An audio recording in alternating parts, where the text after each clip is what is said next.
FZ be analytic in the closed ring. Let FZ be analytic in the closed ring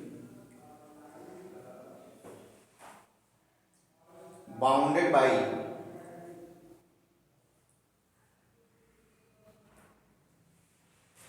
two concentric circle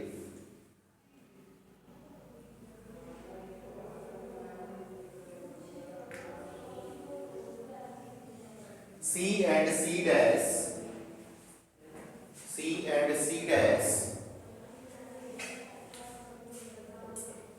of center A and radius capital R, of radius A and capital of center A and radius R and R dash, bracket में लिखना R dash is less than R, full stop. Then if Z is any point within the ring shape, Z is any point within the ring shape, then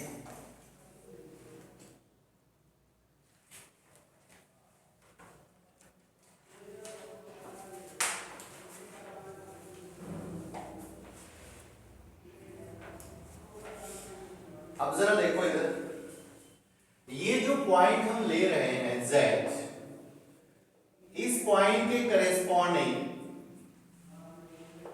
अगर मैं एक circle draw करूं, ठीक है ना, ध्यान से समझना, अगर मैं इसके करेस्पॉन्डिंग एक सर्कल ड्रा करता हूं यहां पे,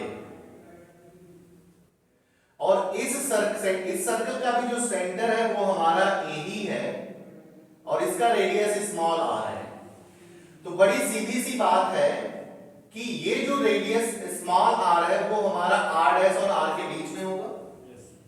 इसका मतलब ये हो गया कि r dash is less than mod of z minus a is equal to small r which is less than capital R। बात समझ में आ रही है? ये जो सर्कल मैंने अभी ड्रा किया है, बड़ा वाला जो सर्कल है वो है हमारा mod z is equal to capital R, sorry mod z minus a is equal to capital R। ये जो सर्कल है ये है हमारा z minus a, z को हमने यहाँ पे लिया हुआ है, कुछ और पॉइंट आप ले सकते हो, सपोज t ले लो, यहाँ पे ऐसे ही करने दो, ये हमारा t है, दिस इज t, तो mod t minus a is equal to capital R, okay, and mod t minus a is equal to r dash, ये कौन सा है दूसरे के लिए, और ये तीसरा जो है वो है mod z minus a is equal to small r। बस इतना मैं आपको समझाना चाहता हूं कि इस पॉइंट के करेस्पॉन्डिंग अगर मैं सर्कल ड्रा करता हूं, ठीक है, सेंटर हमारा खुद वही रहेगा, तो ये जो स्मॉल r है वो r डैश और r के बीच में लाई करेगा। देख पा रहा है? फिगर बनाया हो नहीं बनाया हो? बनाओ फिगर।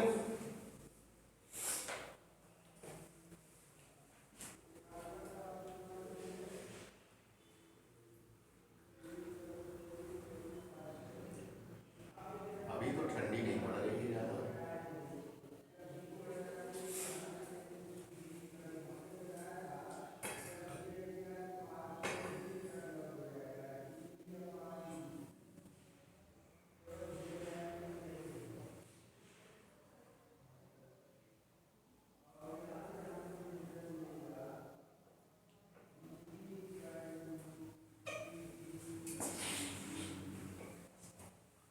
कोई मिड टर्म एग्जाम हो रहा है क्या तुम लोगों का? हाँ, मिड टर्म कोई एग्जाम हो रहा है क्या? हो सकता है फर्स्ट ईयर वालों के लिए हो। फर्स्ट ईयर वाला, अरे वो सब परेशान हो गए थे।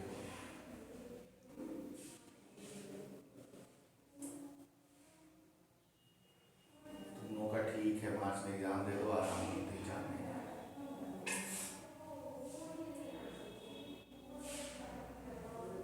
सब्जेक्ट क्या करना है बीएससी बाद? एमएससी करना है। किस सब्जेक्ट से? मैथ्स से करोगे? Good.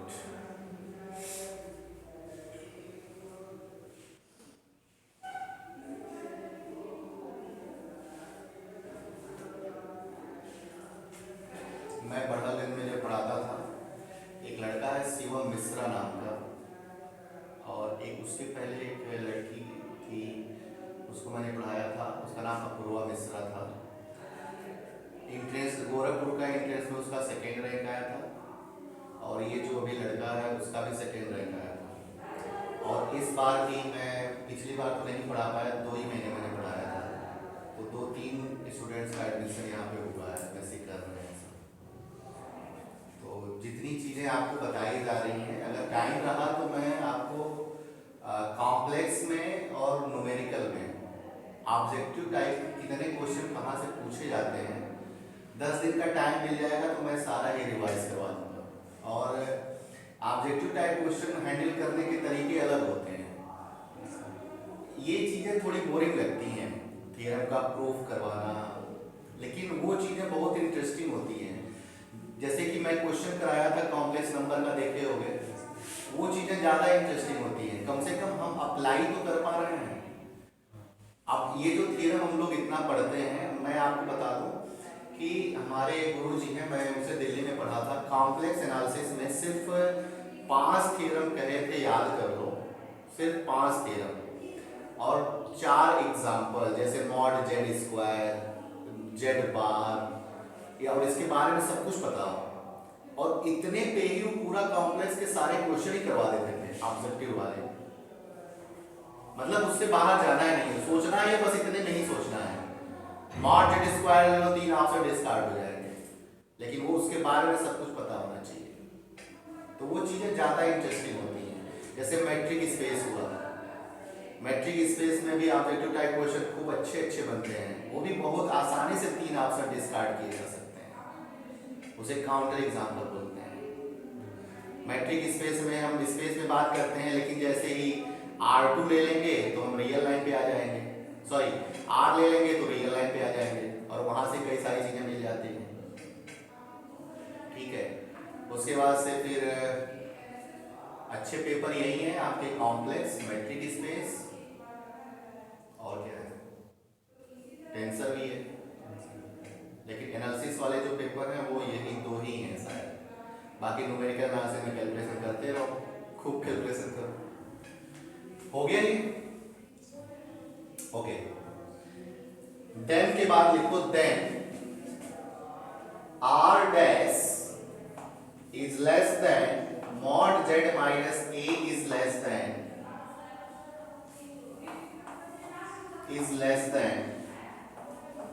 capital R. Here we shall make use the following fact.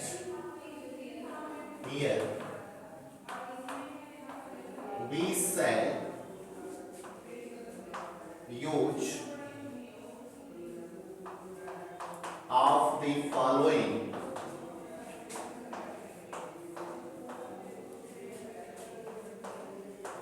मतलब इस थ्योरम में हमें क्या क्या चीजें यूज करनी है, वो सारी चीजें हम आपको पहले बता दे रहे हैं। इसे भी आप नोट कर सकते हो, बस एग्जाम में ये सारी चीजें लिखने की आपको जरूरत नहीं है, समझाने के लिए मैं आपको बता रहा हूं। तो सबसे पहली बात, क्या 1/1 माइनस बी को आप लिख सकते हो 1 माइनस बी का इनवर्स? बायनॉमियल एक्सपेंशन कर सकते हो, क्या हो जाएगा 1 plus b square b cube b to the power n plus b to the power n plus 1/1 minus b लिख सकते हैं या नहीं? लिख सकते हैं। मतलब कि इसके आगे जितने भी टर्म होंगे वो सारे को मैंने ये लिख दिया है। मतलब b के पावर n plus 1 में 1 minus b से जब आप डिवाइड करोगे तो पहला जो मिलेगा वो मिलेगा b के पावर n plus 1, ठीक है, उतने टाइम्स जाएगा। फिर उसके बाद जब आगे बढ़ोगे तो क्या मिलेगा, b के पावर n plus 2, ठीक है, एंड सो ऑन। तो पहला तो हमें ये यूज करना है। दूसरी बात क्या यूज करनी है आपको, 1 upon p minus a upon z minus a का इनवर्स। इसको हम और कैसे लिख सकते हैं, तो 1 अपॉन 1 माइनस, नीचे कर दो इसको, ये हो जाएगा t minus a upon z minus a, लिख सकते हैं। ओके, इसको सिंप्लीफाई करो, z minus a minus t plus a, तो a से a हमारा क्या होगा कैंसिल, तो बचा क्या, दिस इज इक्वल टू, ये z माइनस ए ऊपर जाएगा तो z minus A upon z minus T, इसका भी अभी यूज करना है। आप देखे होंगे टेलर्स थ्योरम में भी हम इसका यूज किए थे। तीसरी बात, यहां पे जरा देखो, आपको मैंने अभी बताया कि r डैश की वैल्यू r से क्या है, छोटी है, तो r डैश अपॉन r किससे छोटा होगा, 1 से छोटा। तो अगर मैं आपसे पूछूं कि r डैश अपॉन r के power n and limit n tending to infinity के लिए इसकी वैल्यू क्या होगी, बताओ।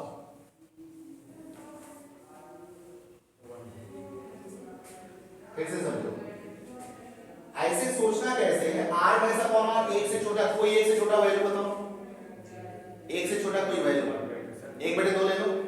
तो जैसे ही हम 1/2 लेंगे तो ये 1/2 की पावर n बनेगा। अब n को बढ़ाओ, n तक हम इंफिनिटी पुट नहीं करेंगे, n की जगह पे 1 पुट करेंगे, 1/2, फिर 1/2 स्क्वायर, फिर 1/2 क्यूब, 1 2, मतलब होल क्वांटिटी, जैसे जैसे डिनोमिनेटर बढ़ रहा है होल क्वांटिटी क्या हो रही है, घट रही है। कितना छोटा हो सकता है, 0, so this goes to 0, this goes to 0 मतलब दिस गोज टू 0, ठीक है। तो तीसरा फैक्ट हमारा ये है, limit n tending to infinity small r, और अगर स्मॉल r बाई r तो हो जाएगा हमारा, यहां से भी देखो कि r dash is less then small r is less then capital R, okay. तो दो इनइक्वालिटी बनेगी, r डैश की वैल्यू स्मॉल r से छोटी, ओके, और दूसरी small r is less then capital R, so small r by r is less than 1, इसका power अगर हम n करें, ठीक है, तो इसकी वैल्यू क्या होगी, 0, मतलब n टेंडिंग टू इंफिनिटी के लिए इसकी वैल्यू हमारी 0 हो जाएगी। तीसरा फैक्ट यही है, r by r to the power n goes to 0 is equal to, अच्छा इधर ये देखो हमारे पास r dash by r is also less than 1, r dash by r is also less than 1, तो r dash by small r के power n is also goes to 0 when limit n goes to infinity. बात समझ में आ रही है?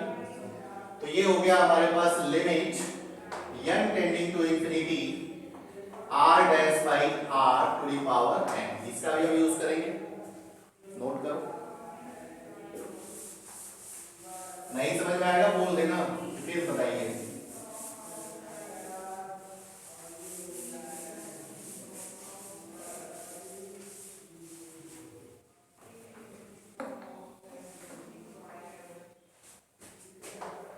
h r by r is less than 1 and r dash by r is less than 1।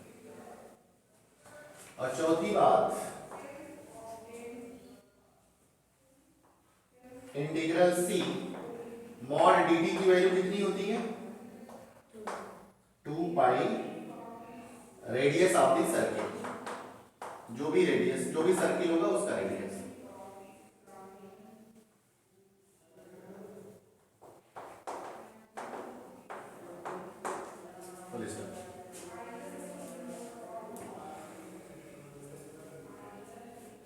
तो ये सारे fact जो हैं इनका हमें यूज करना है इस थ्योरम में, ठीक है।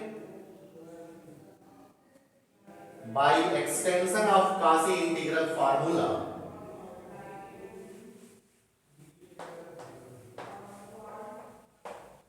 बाय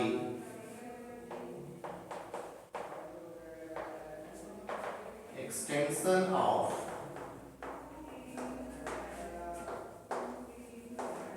काशी इंटीग्रल फार्मूला, जरा देखो ध्यान से, इंटीग्रल की अगर बात करें ये दोनों अपोजिट हैं, ठीक है, तो बीच में नेगेटिव आएगा, इसके करेस्पॉन्डिंग इंटीग्रल और इसके करेस्पॉन्डिंग इंटीग्रल, तो ये हो जाएगा हमारे पास integral f of z is equal to in 1 upon 2 pi iota integral c ft dt upon t minus z minus 1 upon 2 pi iota c dash ft dt upon t minus z.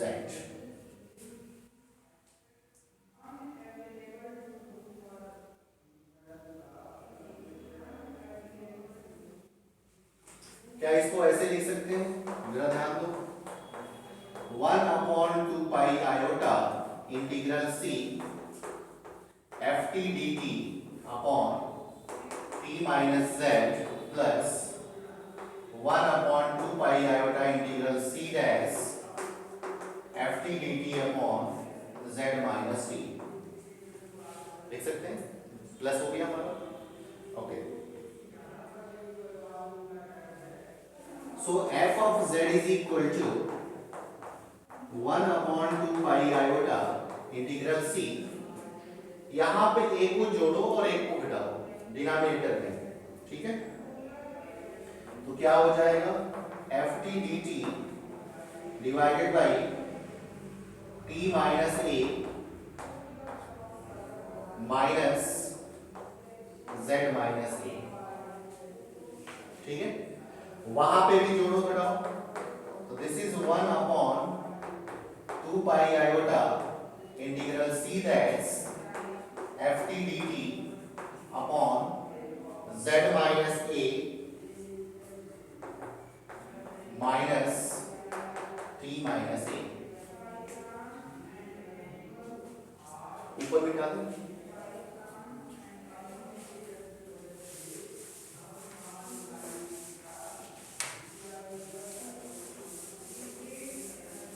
बड़ा theorem है ये.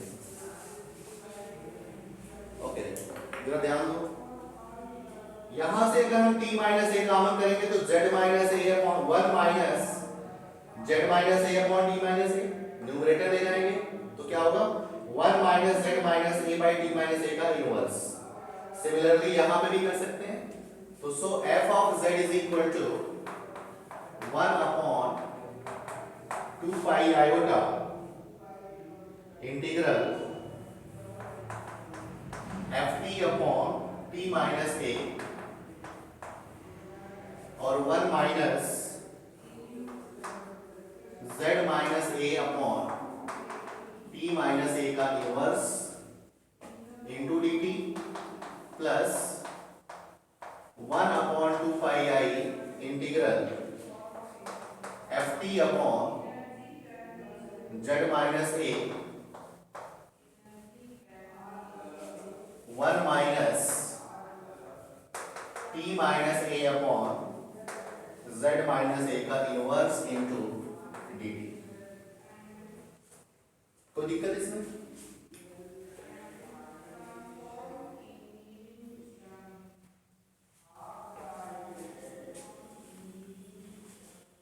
नीचे लिख लियो. Okay, जरा इसका expansion करो. ये हो जाएगा f of z is equal to 1 upon 2 pi iota integral c ft upon t minus a 1 plus z minus a upon t minus a plus z minus a upon t minus a का square and so on z minus a upon t minus a to the power n. देखो nth term तक आपको लिखना है. उसके बाद से जो मैंने अभी आपको बताया है यूजिंग द फैक्ट 2, इस 2 का यूज कर लेना है. ठीक है, तो n प्लस 1 वाले टर्म को कैसे लिखेंगे? Plus z minus a upon t minus a to the power n plus 1 and this is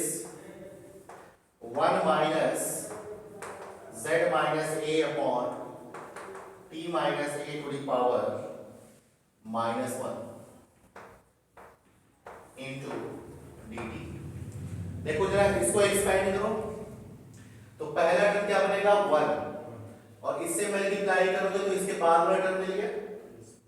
इसके आगे जब जाओगे तो दूसरा टर्म बनेगा हमारा z plus z minus a upon t के t माइनस a, और जब इससे मल्टीप्लाई करोगे तो n प्लस 2 वाला आ जाएगा, और इसके आगे के सारे टर्म अब आ जाएंगे। तो ये अभी सिर्फ इसके लिए हुआ, सेम बात इसके लिए। तो ये हो जाएगा हमारे पास plus 1 upon 2 pi iota integral c dash ft upon z minus a, और यहां पे क्या बचा 1 plus t minus a upon z minus a, t minus a upon z minus a का whole square and so on, t minus a upon z minus a to the power n plus, फिर वही बात क्या करेंगे, t minus a upon z minus a to the power n plus 1, ठीक है। और ये मैं फिगर भी डाल देता हूं।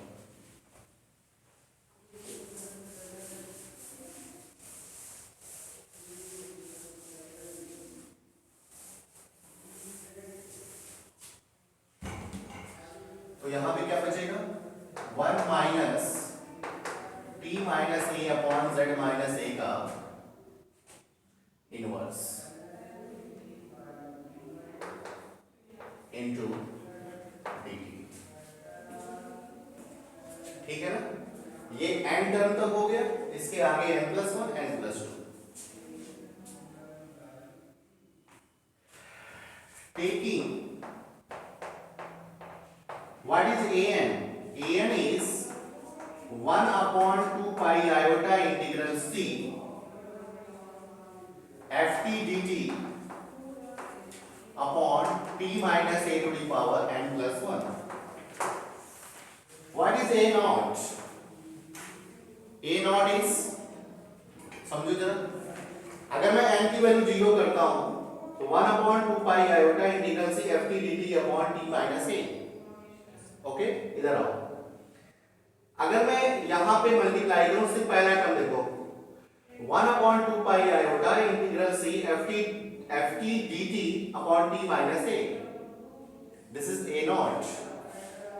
ओके, दूसरा जब जाएंगे तो इंटीग्रल हमारा t के रिस्पेक्ट में है, तो ये z माइनस a हमारा इंटीग्रल के बाहर आएगा, तो 1 upon z minus a 1 upon 2 pi iota integral c ft dt upon t minus a का whole square, and this is a1, this is a1, n equal to 1 रखेंगे तो ये हमारा स्क्वायर आएगा। Similarly n cube n equal to 3 के लिए, 4 के लिए, 5 के लिए एंड सो ऑन, ठीक है। ऐसे अगर मैं n को -1 से रिप्लेस करूं, मतलब कि bn की वैल्यू देखो डिनोमिनेटर में नेगेटिव पावर है ना -n करके, ठीक है।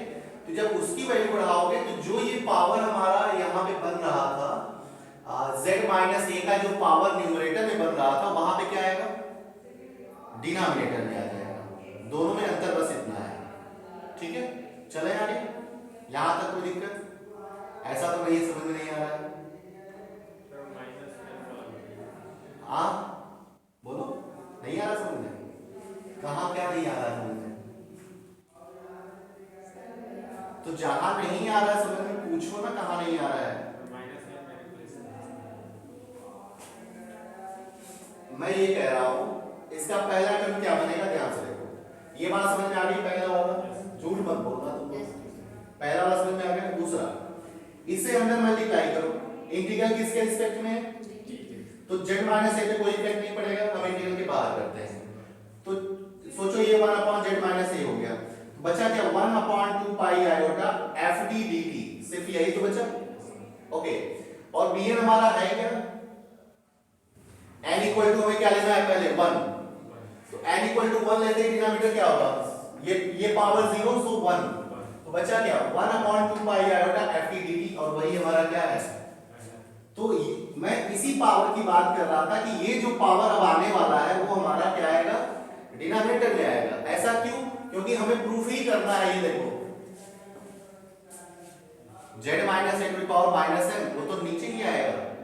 इसके आगे जब जाएंगे तो इससे मल्टीप्लाई करेंगे तो अब हमारा बाहर होगा z माइनस ए का whole square 1/2 pi iota integral c f t, और क्या आएगा हमारे पास t माइनस ए, ठीक है ना, t minus a. Okay, n equal to क्या रखना है 2, n इक्वल टू 2 रखते ही यहाँ पे क्या बचेगा -1, और ये न्यूमरेटर में जाएगा तो ये हो जाएगा t माइनस ए, तो वही t माइनस ए हमारे पास आ रहा है। ठीक है, लेंदी है बट आसान है, आप समझ सकते हैं, कैलकुलेशन है थोड़ा सा। ठीक है, तो इसके बाद वाली बात आप नोट कर लें।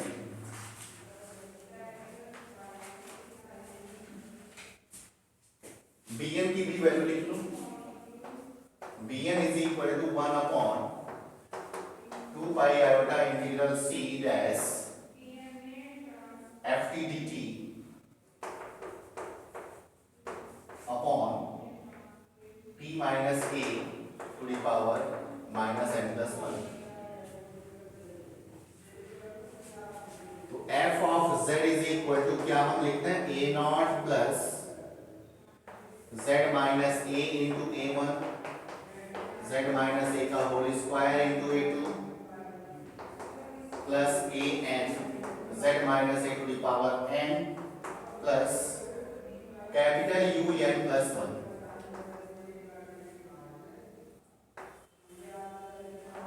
और दूसरे में क्या बचेगा b1। देखो पहले वाले सीरीज में n इक्वल टू 0 से लेना है, दूसरे वाले में n इक्वल टू 1 से लेना है।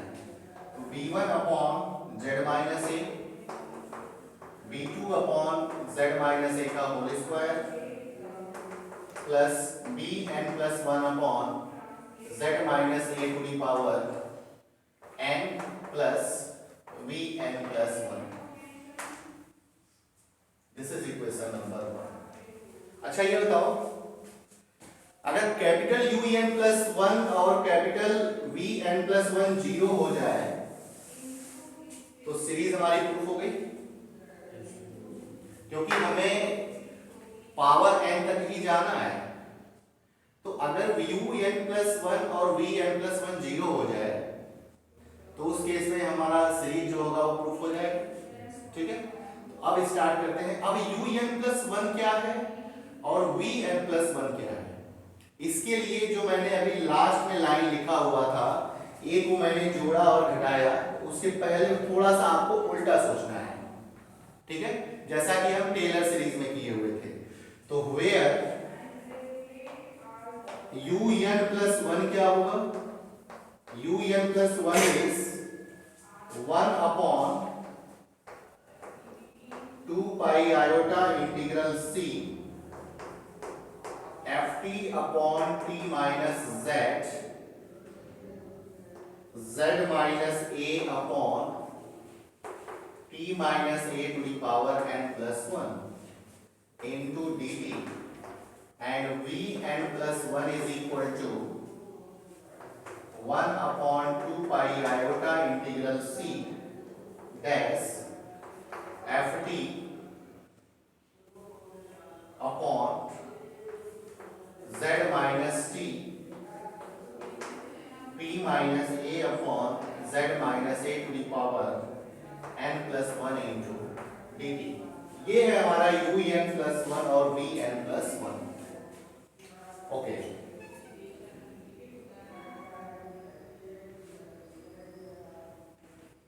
ठीक है, चलो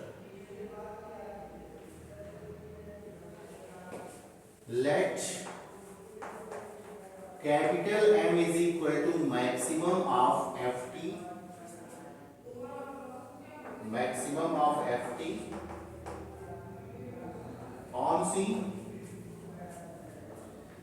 and M dash is equal to maximum of ft on C dash। मतलब कि कैपिटल एम जो है इस फंक्शन एफ ऑफ टी की मैक्सिमम वैल्यू है किस सर्कल के लिए, सी के लिए, और कैपिटल एम डैश जो है ये मैक्सिमम वैल्यू है एफ टी का इस पे सी डैश पे। Okay, now u n plus one दिख रहा है, दोनों तरफ मॉड ले लो, ध्यान से समझना। यू एन प्लस वन का मॉड हमने लिया, this is equal to 1 upon mod 2 pi i integral c mod of F t, okay, upon T minus z को हम क्या लिख सकते हैं, टी माइनस ए, ध्यान समझना, T minus A minus Z minus ए लिख सकते हैं डिनोमिनेटर को, और इसका भी मॉड ले लो, ठीक है, हो गया, ओके।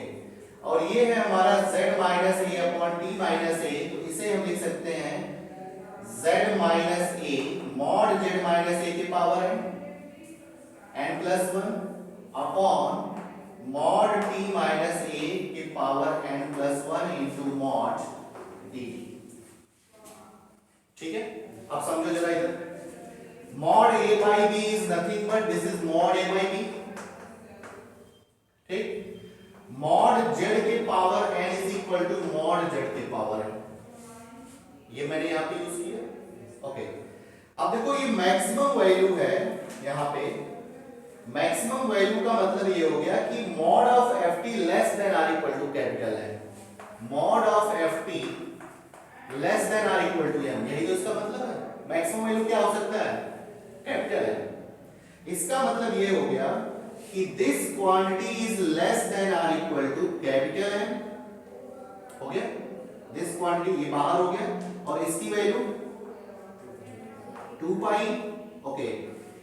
अब देखो यहां पे मॉड टी माइनस ए की वैल्यू कितनी है, व्हाट इज मॉड टी, तो मैंने मिटा दिया है, मॉड टी माइनस ए की वैल्यू कितनी है, अच्छा मॉड जेड माइनस ए की वैल्यू कितनी है, स्मॉल आर, और मॉड टी माइनस ए की वैल्यू कितनी है, capital R, mod T minus, अभी मैंने वहां पे तो सब कुछ लिखा था, this is capital R and this is small R, so ये बनेगा 1 upon capital R minus small R, ठीक है। अच्छा z माइनस ए की वैल्यू कितनी है, स्मॉल आर, तो ये हो गया स्मॉल आर, और t माइनस ए की वैल्यू कितनी है, capital r, so this is capital r to the power n plus 1 and integral c f of t into dt, sorry, okay, simplify किया जाए, चलो इसे हम इसको ऐसे भी लिख सकते हैं, this is equal to m upon 2 pi, यहां से अगर मैं एक r कॉमन करता हूं तो 1 अपॉन r कॉमन करते ही 1 minus small r by capital r होगा, ठीक है, और ये ओवरऑल हमारा है r अपॉन कैपिटल R की पावर n प्लस 1, ओके, और इसकी वैल्यू कितनी हो गई, 2 पाई r, सो ये 2 पाई r से ये कैंसिल, ओके, और limit n tending to infinity के लिए ये वैल्यू किधर जाएगा, 0 की तरफ, इसका मतलब this goes to 0 as n tending to infinity, so un plus 1 is equal to 0, समझ में आ गई बात।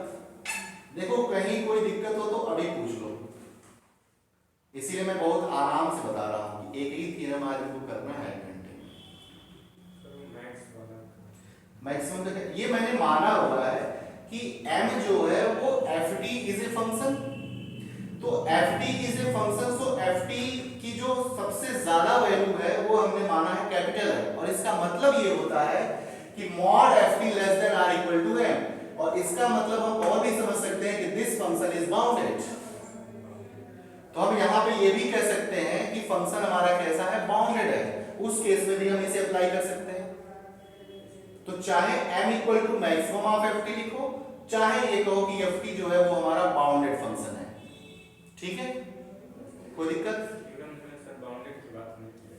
बाउंडेड रीजन की तो बात किया है। तो रीजन अगर बाउंडेड है तो उसमें रीजन बाउंडेड होने से ही मात्र हम कह सकते हैं कि फंक्शन जो है वो हमारा बाउंडेड है। उसी के अंदर ही तो हम बात कर रहे हैं। ठीक है, और कोई दिक्कत? खतरनाक लग रहा है। चलो नेक्स्ट, अब हमें किसको जीरो करना है, vn+1 को। तो vn+1 को जीरो करते हैं। आ गया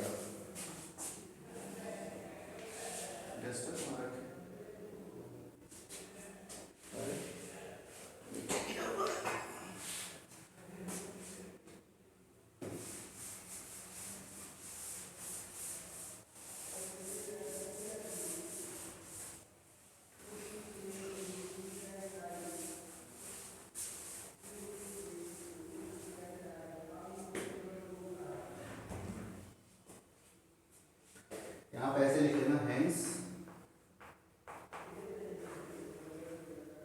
limit en tending to infinity this is equal to 0। Okay,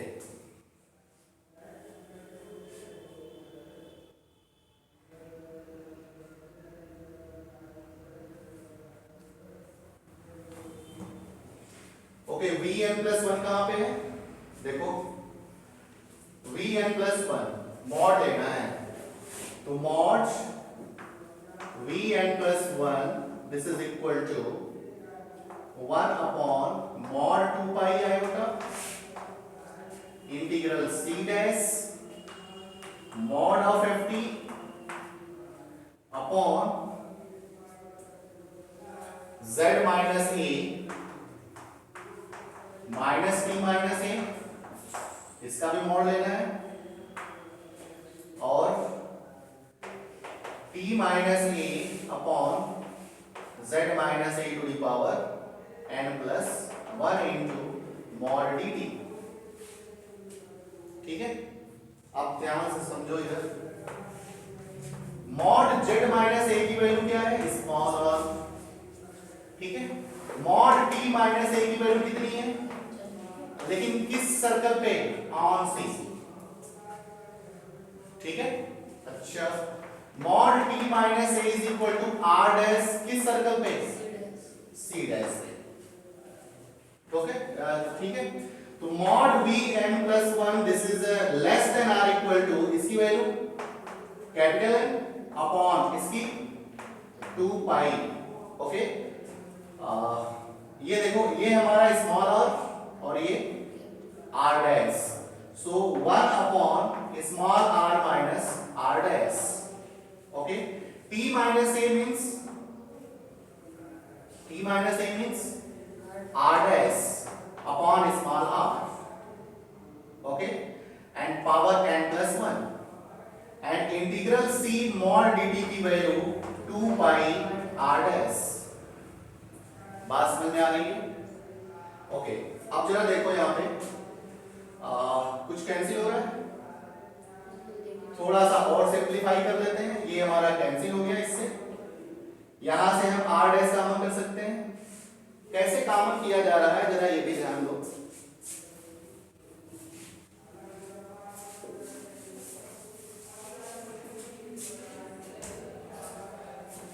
okay, r dash is less then small r is less then capital R, यही तो है। और अब हमें वर्क करना है इस पे, so r dash by small r is less than 1, so r dash by small r to the power n plus 1, if n goes to infinity then value is 0, because r dash by small r is 1 से छोटा। ठीक है, okay, तो इसको और भी हम अगर सिंप्लीफाई करें तो क्या लिख सकते हैं, this is less than are equal to m upon, यहां से क्या कॉमन करें, स्मॉल आर या capital R, capital are dash को कॉमन करेंगे, वो देखो ना R dash by small R बनाना है, तो ये हो जाएगा हमारा, कॉमन करेंगे स्मॉल आर, तो ये हो जाएगा 1 minus r dash by small r, तो ये हमारा यहाँ पे जो होगा ये आर डैश नहीं होगा, दिस इज स्मॉल आर, ठीक है। तो इससे अब ये हमारा कैंसिल होगा, ठीक है, और बचा कितना, r dash by small r to the power n plus 1, this goes to 0 as n tending to infinity.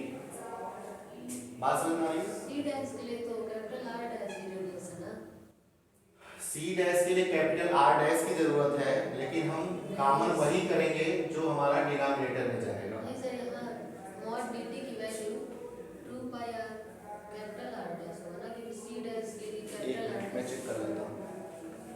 हाँ ठीक है, मैंने सही लिखा था शुरू में, this is capital are dash, okay thank you. इसमें कोई फर्क नहीं पड़ेगा, ठीक है, कोई फर्क तो पड़ेगा नहीं। तो ये पूरी क्वांटिटी जो है वो 0 की तरफ टेंड करेगी as n tending to infinity. So यहां से हम ये कह सकते हैं, लास्ट में आप लिख सकते हो हेंस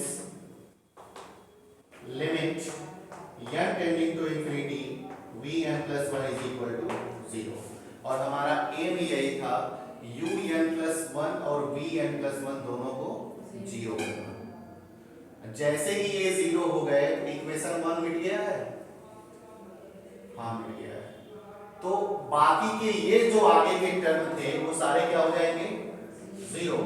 तो ये जो सीरीज बची हुई है, क्या इसको हम an into z minus A के पावर n लिख सकते हैं, और इसके बाद वाला जो है वो भी हम जब उसे 0 कर देंगे तो जो बाद वाली सीरीज बची हुई है उसे हम लिख सकते हैं bn into z minus A to the power minus n। तो इस तरीके से आपका ये कंप्लीट हो गया। नीचे थोड़ा सा और लिख लो, making n tending to infinity, अच्छा लिखे नहीं हो ना अभी, तो सुन लो करना क्या है, making n tending to infinity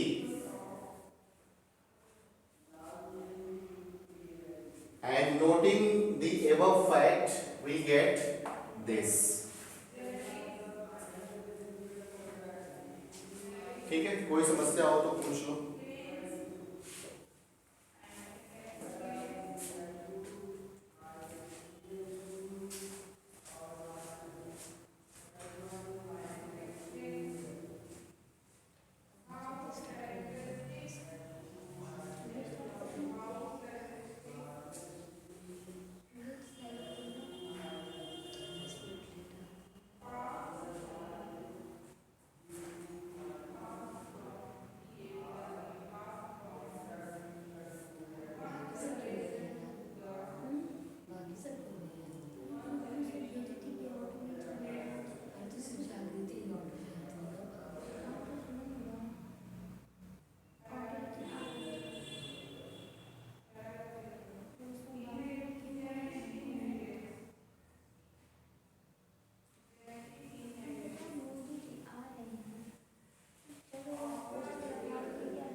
पूछना है किसी को? इसको एक बार अच्छे से घर पे बैठ के करना, ठीक है, कहीं कोई दिक्कत नहीं होगी, सारा कुछ मैंने आपको बता दिया है। और देखो जो शुरू में मैंने 4 चीजें लिखा हुआ था, 4 फैक्ट, वो चारों ही यूज किया गया है, ठीक है। तो फिगर बनाना, फिर वो रेडियस वगैरह से चेक कर लेना, बाकी कोई दिक्कत नहीं, ठीक है। कल की क्लास में मैं इसके न्यूमेरिकल कराऊंगा। कॉम्प्लेक्स इंटीग्रेशन खत्म होने के लिए अभी मुझे चाहिए 3 क्लास, ठीक है, यानी कि नेक्स्ट वीक में आपका ये खत्म हो जाएगा। फिर सिंगुलरिटी पढ़ेंगे हम लोग, सिंगुलरिटी 2 लेक्चर का है, ठीक है। उसके बाद से कैलकुलस ऑफ रेसिड्यू एक बहुत बड़ा चैप्टर है जहाँ से आपको 20 से 25 नंबर का क्वेश्चन आता है। उसके बाद से आपका खत्म कॉम्प्लेक्स, सीओबी हम लोग धीरे धीरे पढ़ेंगे और बाकी सारी चीज़ें रिवाइज भी करेंगे, ठीक है। चलो हाँ? मेरे क्लास में नहीं करनी ये वाले को, ये क्या होगा ये किताब एक्चुअली मुझे बहुत अच्छी लगी, इसमें खूब सारे एग्जाम्पल दिए हुए हैं। तो कल लेकर के आना, न्यूमेरिकल क्लास आज नहीं हो पाएगी, मेरी क्लास ट्रिपल एम में है 9:30 बजे से, ठीक। कल लेके आ जाना, फिर आओगे तभी पढ़ाएंगे, ऐसा ना हो कि लेट कर दो फिर।